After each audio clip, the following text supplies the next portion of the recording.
मंजूर करण्यासाठी पैसे घ्यायचे. काँग्रेसचे आमदार हिरामण खोसकरांचा पाडवींवर गंभीर आरोप. फोन करून पाडवी ओएचडीकडे पैसे पाठवून द्या म्हणायचं असं खोसकर म्हणतात. हिरामण खोसकर यांचे आरोप आहेत हे. केसी पाडवी यांनी मात्र हे आरोप खोडलेत.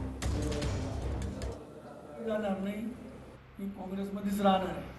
परंतु माझी एकच या ठिकाणी नाराजी की काँग्रेस आघाडीची सत्ता असताना त्यावेळेस काँग्रेसचे अधिवेशनात मंत्री केसी पाडवी त्यांनी त्यावेळेस माझ्या मतदारसंघातल्या बऱ्याच काही मजूर होते, काही कॉन्ट्रॅक्टर, काही सुशिक्षित बेरोजगार ओपन कॉन्ट्रॅक्टरचे काही पैसे त्यांनी घेतले. त्यावेळेस कामं मंजूर करून देतो.